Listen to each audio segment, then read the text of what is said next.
Durante ya varios episodios hemos podido ver cómo poco a poco los monstruos han ido apareciendo en el anime, pero es hasta ahora cuando su presencia ha empezado a sentirse un poco más presente. En esta ocasión empezamos de lleno viendo cómo la presencia de los Radon no se detuvo, sino que todo lo contrario, continuó incrementándose. Estos monstruos, como recordaremos, primero aparecieron solo en Japón, luego comenzaron a verse en varios lugares de Oceanía, y ahora estos ya han llegado hasta Manhattan, además de varias zonas más en toda América, destacando por aparecer en grupos extremadamente numerosos, pues ya no eran unos cientos de ellos, sino probablemente miles los Rodan los que forman parte de cada grupo, acompañados, como ya es costumbre, de la emisión del polvo rojo, generando un caos para los sistemas de vuelo y aerolíneas, así como para los sistemas eléctricos. Se cree que dadas las zonas donde se les vio aparecer, podría haber hasta 2 nidos en algún punto del océano, los cuales de alguna forma se conectan entre sí, y que teniendo en cuenta su patrón de aparición, es muy posible que muy pronto igualmente empiecen a verse en distintas partes de Europa. Continuando con lo referente al misterio de Ashihara, que comenzó medianamente a aclararse en el episodio anterior, ahora se nos dan un poco más de datos sobre él, incluyendo el hecho de que hace 80 años habría aparecido una marea roja, y con ella algún tipo de medusa diferente al resto, la cual comenzó a investigarse precisamente en la instalación de Misakioku, un hecho que el propio Yamamoto afirmó desconocer, además de darse a entender que el paradero de Ashihara es desconocido, pero que de seguir vivo ya debería tener más de 100 años, revelando quizás lo que sería parte de la antes mencionada profecía de Ashihara, al asegurar que ya se sabía que en algún momento seres basados en el polvo rojo iban a aparecer, confirmando igualmente que el monstruo que antes creíamos que era Gavara oficialmente recibe el nombre de Salunga, y como tras lo visto en el episodio anterior, ya había atravesado parte de su centro de contención. Mei junto a Pero 2 y su nuevo cuerpo continúan con su investigación sobre el Archetype, aclarando algo que ya era casi obvio en este punto, el cómo Ashihara había sido la primera persona en investigarlo, generando una serie de información que terminó por ser incomprensible para la mayoría de personas, lo cual Mei pasó a confirmar al encontrar el libro que contenía sus notas. Su foto junto a otros hombres fue lo primero que vio, antes de encontrarse con algunos diagramas, una serie de extraños dibujos, notas musicales, las cuales pudieran tener algún tipo de relación con la canción que fue parte primordial del primer episodio, así como algunos escritos en inglés. Conceptos como la fobia a la simetría o los universos, que en conjunto harían que Mei se sintiera muy interesada por ellos, pero que al igual que todos, no sabría entender claramente a qué es lo que se referían en primera instancia.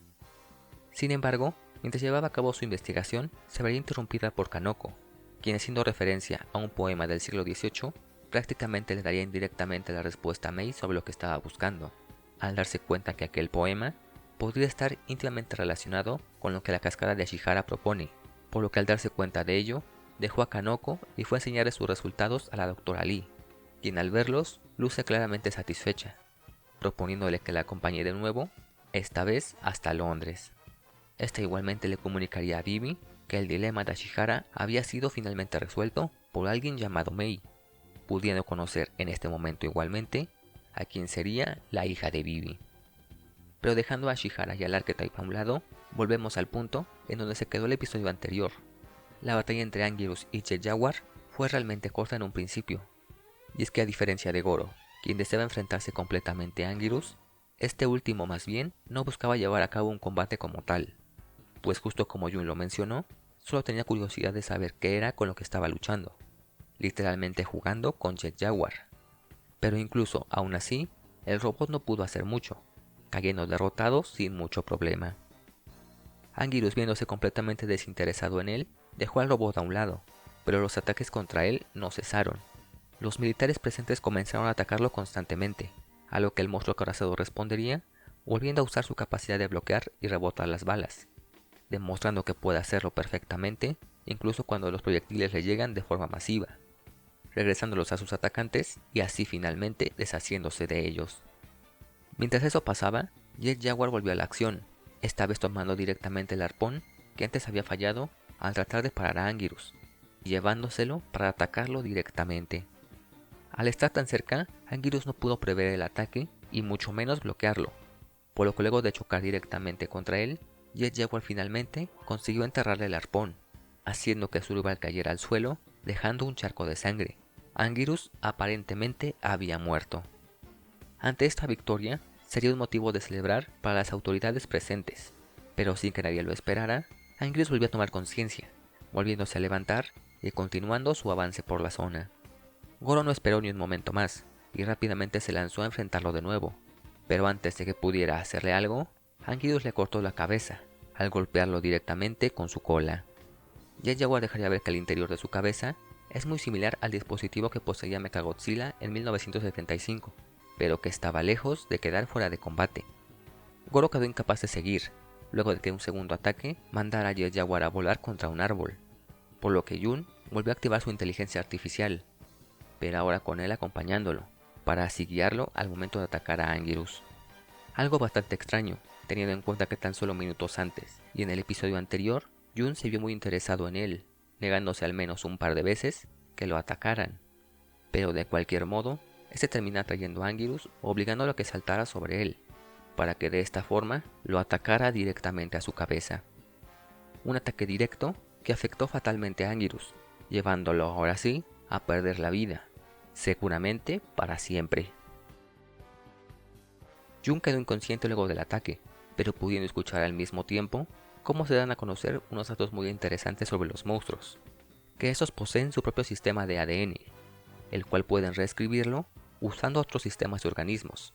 creando así lo que podría ser algún tipo de híbrido, los cuales también pueden evolucionar por su cuenta. Esto confirmaría lo que Jun mencionó hace un par de episodios sobre la evolución que estaban llevando a cabo los Radon, añadiendo el detalle de que estos también podrían ser híbridos, situación que por sí sola es de lo más interesante, otorgándole a estas nuevas criaturas unas características nunca antes vistas en la saga, pero quizás también podría llegar a justificar por qué los monstruos como Salunga o el ser insectoide que aún no aparece poseen características de varios monstruos conocidos, y por ello es que no reciben sus nombres originales tal y como ya los conocíamos. El capítulo termina aquí, pero todavía hace falta mencionar una escena más.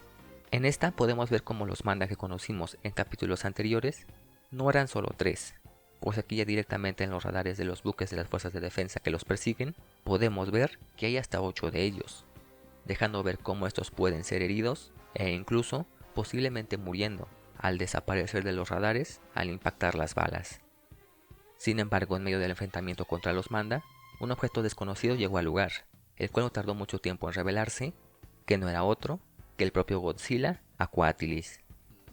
quien saltaría desde el agua pasando sobre uno de los barcos, mostrando por primera vez en el anime su extraño aspecto y dejando tras él el polvo rojo impregnado en el agua. Aquatilis siguió su camino, muy posiblemente por ir tras los Manda sobrevivientes, pero lamentablemente no podríamos ver más del protagonista de la serie por ahora. Una escena que al estar acompañada por el clásico tema de Godzilla queda formidablemente bien. Tras estos acontecimientos, Kanoko se puso en contacto con el jefe de la operación, sugiriéndole que quizás estos podrían ver el futuro, y por lo mismo, para poder detenerlos, se debería buscar una forma diferente a lo común, y así encontrar alguna de sus posibles debilidades, además de poner en duda si el material conocido como el Archetype podría tener su fuente principal en Japón, y cómo este, a diferencia de lo que muchos creen, sea en realidad el responsable de traer la destrucción a todo el mundo. Claramente, pese a que varias cosas más o menos ya vayan teniendo una explicación, el misterio sigue siendo una constante en el anime.